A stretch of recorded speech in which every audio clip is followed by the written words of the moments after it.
মানুষের হৃদয়ের কথা উনি বলে যাচ্ছেন। আজকেও বলেছেন বিএনপি অনেকেই ভাবছেন যে আমরা ক্ষমতায় আসছি, আমরা কিন্তু ক্ষমতায় আসিনি।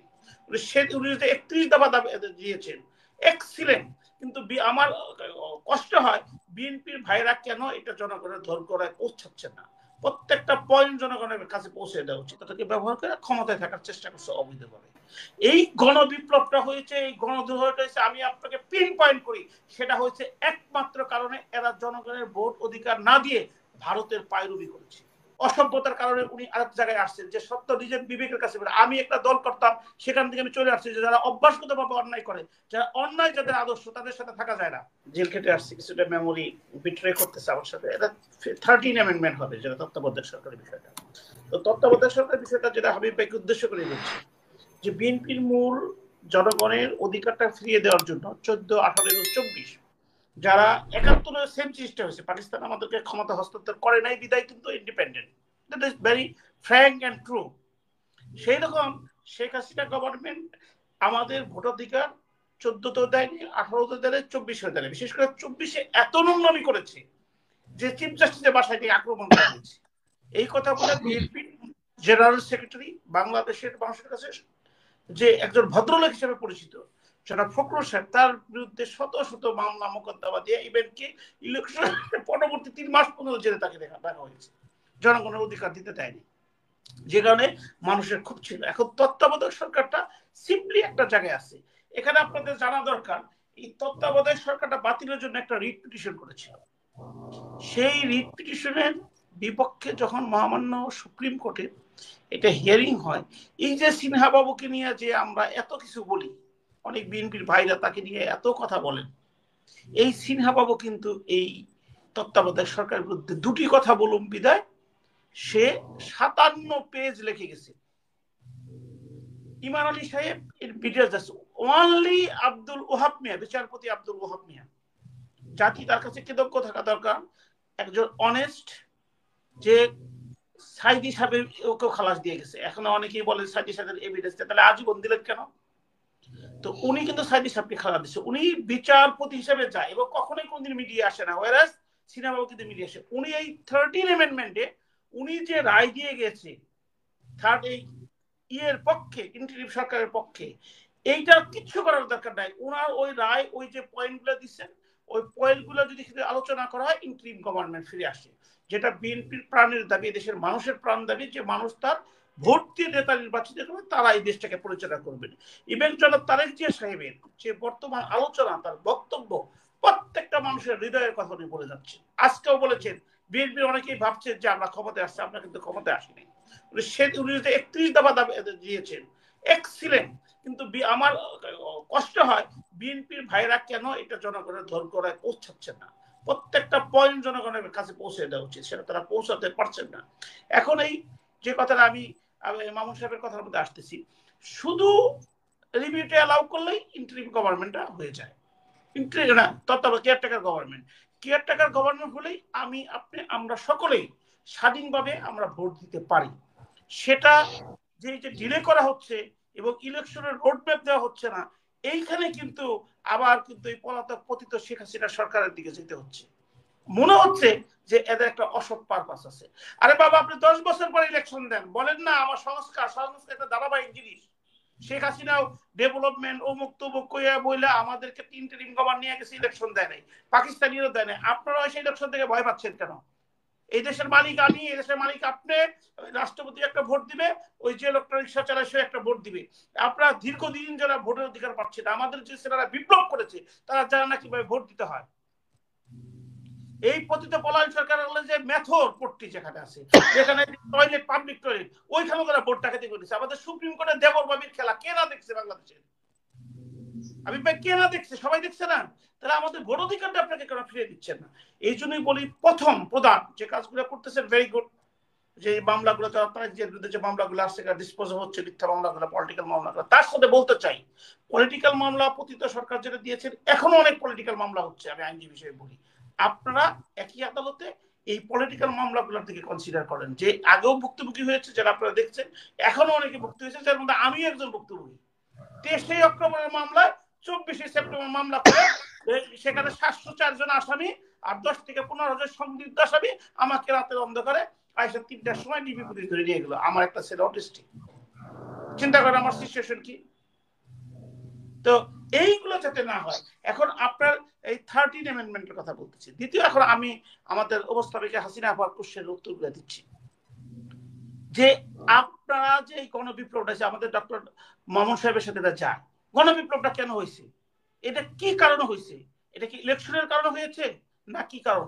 এটার ফোকাল পয়েন্ট হচ্ছে এই যে পলায়ন পতিত সরকার কিসের বৈষম্য করছে, কোঠা বিরোধী মুক্তিযোদ্ধার কথা বলে সবাইকে রাজাকার বানিয়ে দিচ্ছে। তখন আমিও স্লোগান দিলাম, তুমি কে আমি কে, রাজাকার রাজাকার, কে বলেছে স্বৈরাচার। তারা এই আমাদের মুক্তিযুদ্ধকে সেন্সিটিভ জিনিসটাকে ব্যবহার করে তারা দীর্ঘদিন আমাদের দুর্বলতাটাকে ব্যবহার করে ক্ষমতায় থাকার চেষ্টা করছে অবৈধভাবে। এই গণবিপ্লবটা হয়েছে, এই গণদুর্ঘটনা হয়েছে, আমি আপনাকে পিন পয়েন্ট করি, সেটা হয়েছে একমাত্র কারণে এরা জনগণের ভোট অধিকার না দিয়ে ভারতের পায়রবি করেছে, ভারতের দালালি করেছে, অবৈধ কন্ট্রাক্ট করেছে। ভারতের এই মোদি ফান্ডামেন্টাল, শুধু ভারতকে বলা যাবে না, বলতে হবে ফান্ডামেন্টাল ফ্যাসিস্ট মোদির আশ্রয়ে প্রশ্রয়ে তারা ক্ষমতা দখল করে লুটতরাজ করেছে।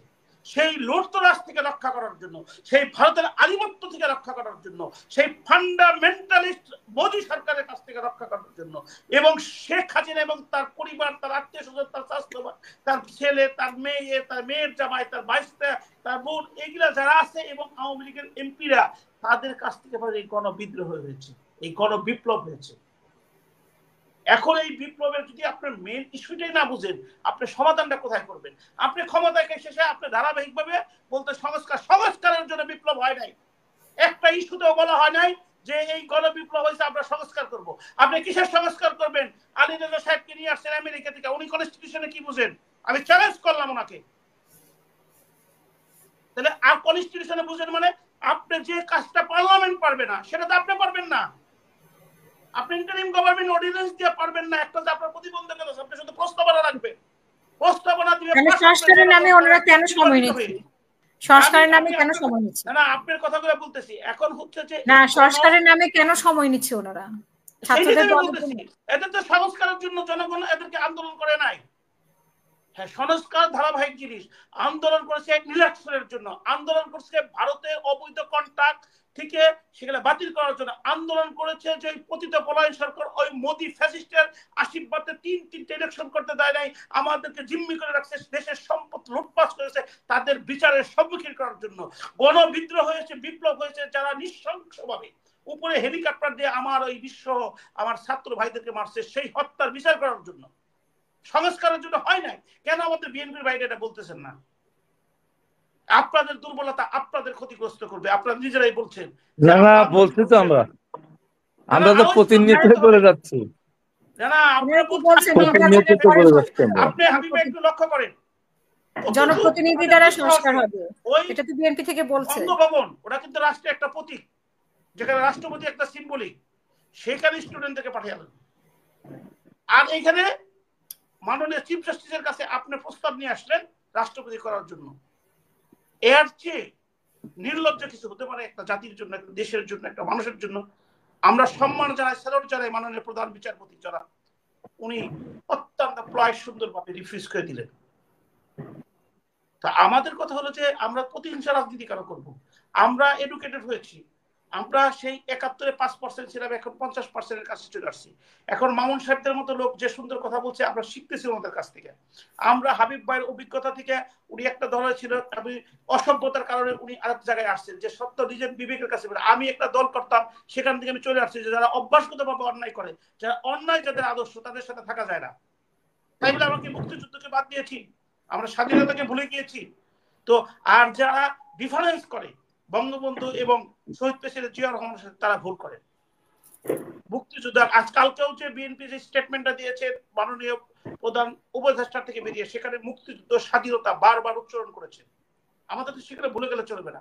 যাই হোক, আপনার কথা আমি শেষ করি, শুধু এইটুকু বলবো, এই মুহূর্তে দরকার হচ্ছে কেয়ারটেকার গভর্নমেন্ট। খুবই সিম্পল, মহামান্য হাইকোর্টে এটা রিভিউ হয়ে যাবে, আন্দোলনের কোনো সুযোগ নাই, এই কেয়ারটেকার গভর্নমেন্ট দরকার। দ্বিতীয় হচ্ছে যে ইলেকশন কমিশন গঠন হচ্ছে, অতি দ্রুত ভোটার লিস্টকে পারফেক্ট করে একদম ডেমোক্রেটিক, যারা আমাদের কনস্টিটিউশনে লেখা আছে সেই ডেমোক্রেসি, রাষ্ট্রের যারা মালিক তাদের মালিকানা বুঝিয়ে দেওয়া হোক এবং রাষ্ট্রের মালিকরাই কিভাবে সিদ্ধান্ত নিবে। আর ফাইনালি হচ্ছে যেটা আমাদের গণবিদ্রোহ বিপ্লব হয়েছে, যে অভ্যুত্থান হয়েছে, সে অভ্যুত্থান হয়েছে ওই ফ্যাসিস্ট মোদি যে আশ্রয় প্রশ্রয় বাংলাদেশ থেকে লুটতরাজ করতেছিল তাদের বিচারের সম্মুখীন করে দ্রুত বিচার কার্যক্রম শেষ করা। অনেক কিছু তো শিখি। আজকে ফেসবুকে একটা সুন্দর কথা দেখেছি, বলা হয়েছে যে উনি বলতেন যখন প্রাইম মিনিস্টারের পদ দখল করে, যে ঘোষ খেয়ে দুর্নীতি করা খাওয়াচ্ছে, পোলাও বিরিয়ানি খাওয়াচ্ছে, ডাল ভাত খাওয়া ভালো।